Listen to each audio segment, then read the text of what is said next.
Hey guys, Frosty Knives here, back with episode 10 of Frosty's EU reviews in chronological order. That brings us to our second movie novelization. So we are at Star Wars Episode 2, Attack of the Clones by R.A. Salvatore. Now, it is not a secret that I hate Attack of the Clones. I hate the movie. I think it is the worst of the original six. I just think that it was terrible. And when I've gone back and looked at my movie review of Attack of the Clones, it's just 4 minutes of me ranting about how terrible, god-awful this movie was. So, no one more than me was more pleasantly surprised after reading the novel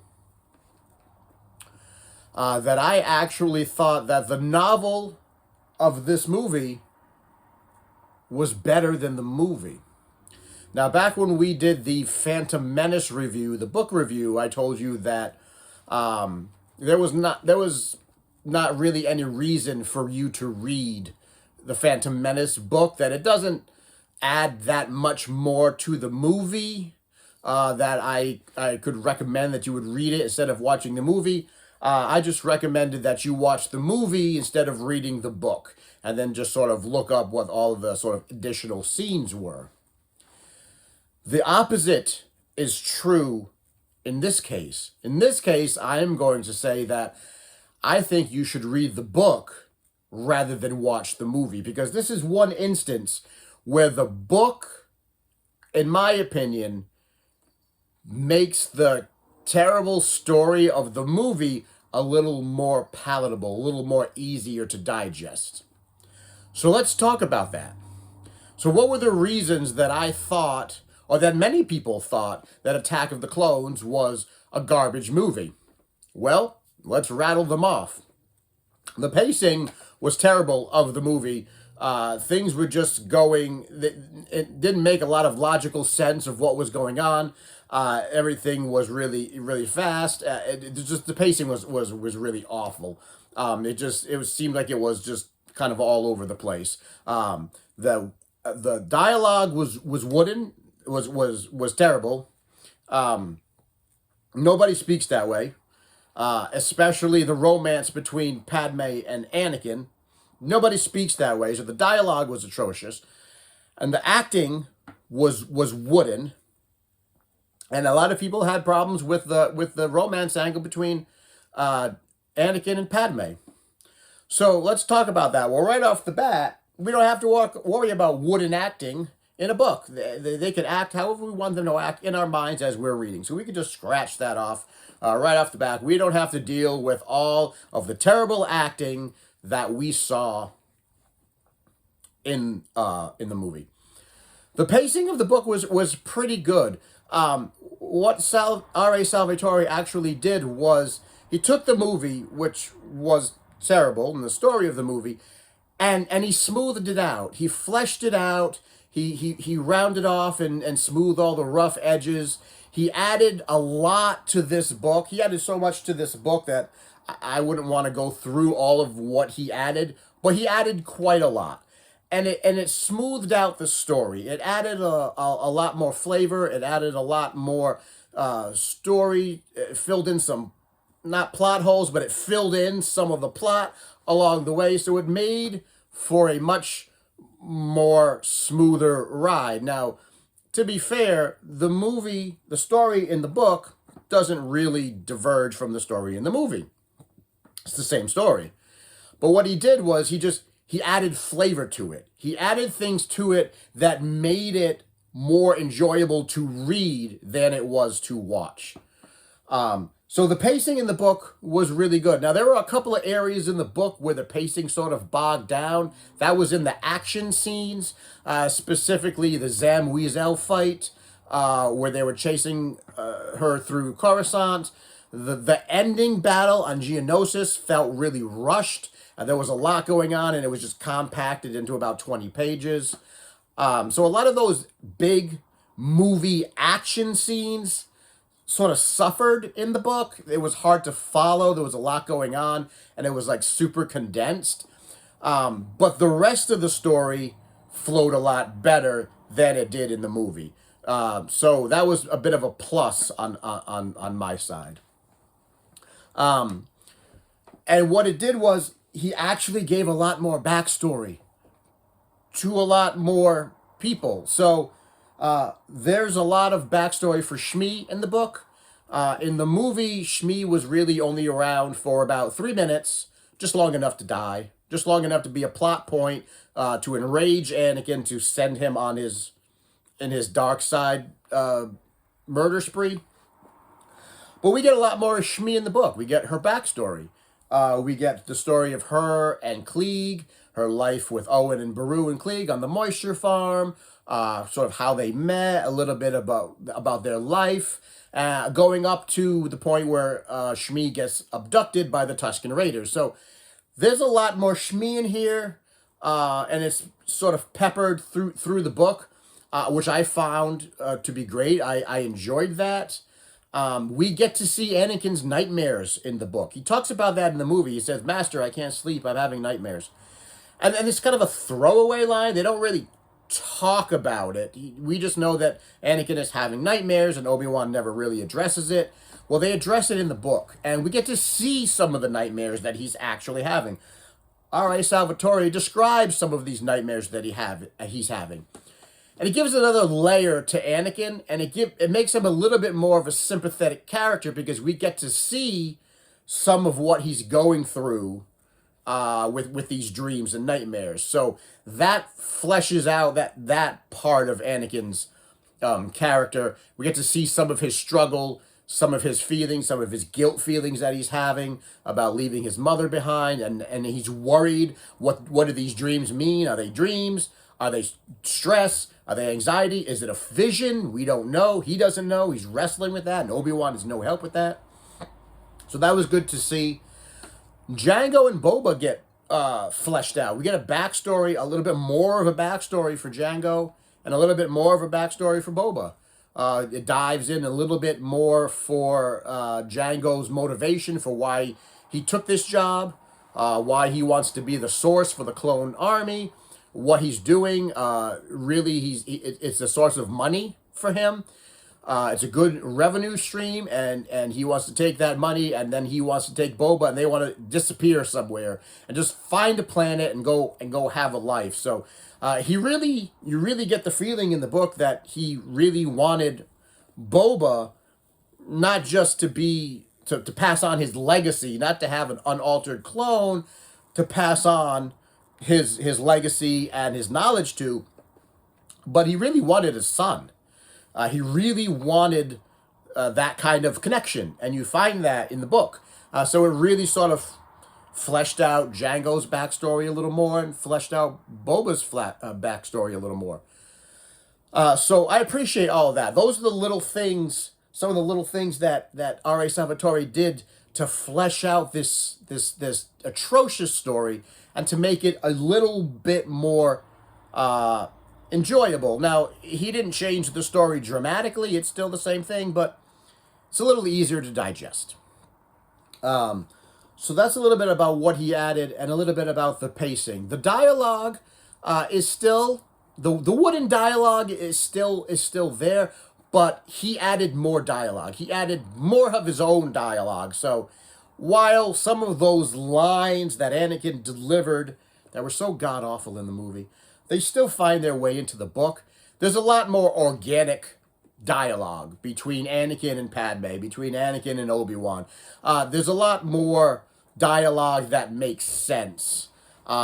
Yes, maybe a wooden line is there, but there's dialogue around it that makes it a little bit easier to digest. So R.A. Salvatore really worked on the dialogue in this book, really made it a little bit more believable, not so atrocious and cringy and wooden and just terrible. He doesn't just say that one thing that's awful and then just moves on to something else, but there's dialogue and there's talking. It's a little bit more organic. So he tried to fix that, and in a lot of respects, I think he did. I don't know how much of what he added was original material, how much of what he added was deleted scenes that just never made it into the movie. I suspect it's a mix of both. I suspect he took the deleted scenes and what was cut from the movie, added it back in, gave it a little bit more flavor, maybe added a little bit of his own to flesh it out, and then we get this nice little melding and smoothing out of the story. Anakin and Padme's relationship. It's still a bit cringy. I'm not going to say that their relationship isn't cringy. It still is. It was awful in the movie. It was just terrible in the movie. God awful. It was just bad romance scenes. The romance is still here, but here's what makes it a little bit more believable or a little bit better. The first thing is we get into their heads. As a reader, you get into their heads. You have the ability to get into Padme's head. You have the ability to get into Anakin's head. You get to hear their thoughts and what they're thinking, what they're wrestling with. So that makes their motivations a little bit easier to understand. We'll go with that. The romance doesn't feel rushed. There's a lot more to Padme and Anakin in the book than there was in the movie. There's a lot more to them than just them getting to Naboo, and then all of a sudden they're in love. And that's how it felt like in the movie. They go off to Naboo. There's a couple of cringy scenes. It's really terrible. And then all of a sudden they're in love and the world is unicorns and roses. We get to see a lot more of the journey between Anakin and Padme. A lot more dialogue with them on the transport, getting to Naboo. A lot more of Naboo life. They have dinner with Padme's parents. I didn't know Padme had a sister. But according to the book, Padme has a sister. And her sister has 2 little children. So Anakin and Padme get to have dinner with her mom and dad and her sister. That was kind of a shock for me to see. So we get to see the Amidala household. He gets to meet mom and dad. It's kind of right off the bat.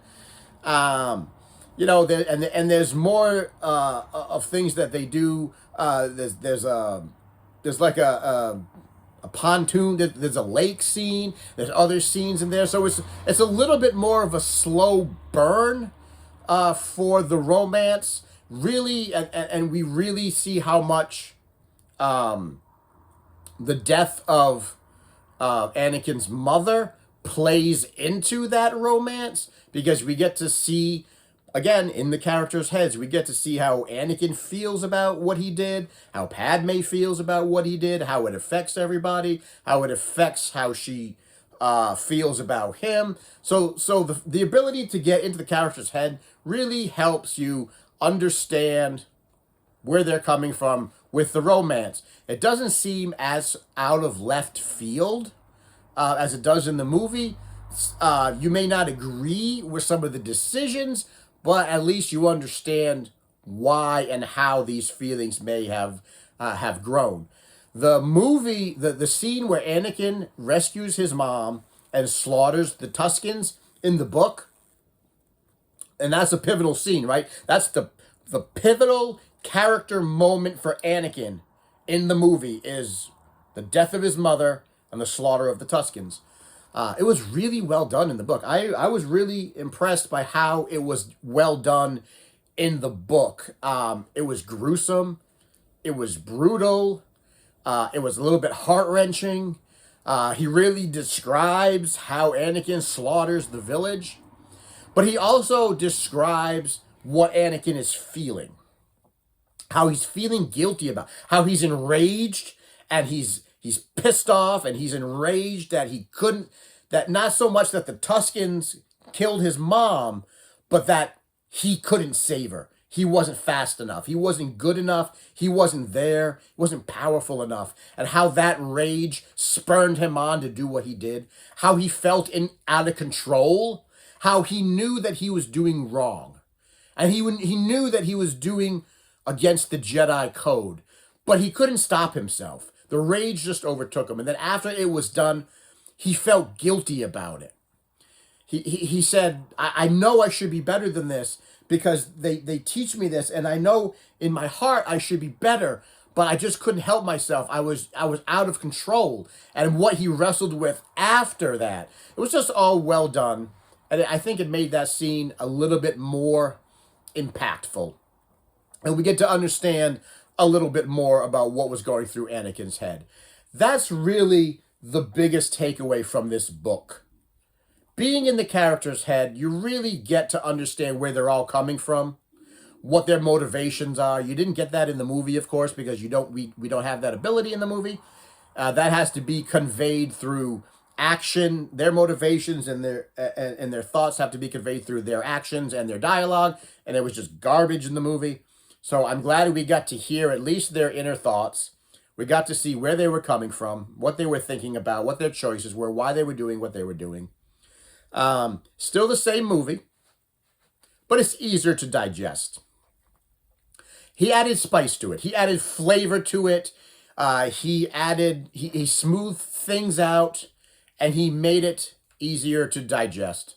So in this instance, should you read this book? I think you absolutely should. I think you should read this book instead of watching the movie. And if you hate the movie as much as I did, if you hate the movie, I think you should still read the book. Not that it's going to change your opinion about the movie. The movie's still garbage. It's just still garbage. It's not all of a sudden going to change your opinion and you're going to think this is an award-winning movie. You're not. But it makes this story a little bit easier to understand, a little bit easier to digest, and slightly more enjoyable to read. I will say that I enjoyed reading the book way more than I did watching the movie. And I watched the movie before reading this book. It was still garbage. And I was dreading it, reading this book. And I was so surprised when I came away saying, it's not terrible. It's not that bad. I gave it a 3 on Goodreads because the story is still the story. It's not the best story, but it's the story. But it's an easier pill to digest than actually watching the film. So for The Phantom Menace, I still say watch the movie, don't read the book. But for this, especially if you hate it, give the book a shot. Read the book, see what you think about it. You might be pleasantly surprised that you enjoy it a little bit more than you enjoyed the movie. So guys, that is my review of Star Wars Episode 2, Attack of the Clones. Tell me what you thought of it. What did you think? If you read it and you liked the movie, what did you think about the book? If you read it and you hated the movie, what did you think about the book? I really am curious about what you thought about this novel of what is somewhat universally regarded as one of the most terrible Star Wars movies ever made. The next book we're going to be reading in our journey, because now that we've finished this book, begun the Clone Wars has. So now the books, we're going to be taking a dive into the Clone Wars. So the next long row of books is going to be all about the Clone Wars, the battles of the Clone Wars. Now we're into the Clone Wars period, and that's what we're going to be talking about from now until, I don't know how long it's going to take to finish that, but from now until then, we're in Clone War territory. So the next book we're going to be reading is a graphic novel, and it is the first graphic novel we're going to be reading, and it is Star Wars. It is Clone Wars Volume 1, The Defense of Kamino. So that'll be the next on the list. Nice little 130-page graphic novel of the beginning of the Clone Wars. So guys, hope you liked that review. Give it a thumbs up and a like. Share it around. Tell your friends. Tell your enemies. Tell everybody you know that hates the Clone Wars, hey, you should go out and at least try reading the book, because I hear from Frosty that it's pretty good. And until next time, see you in the next video.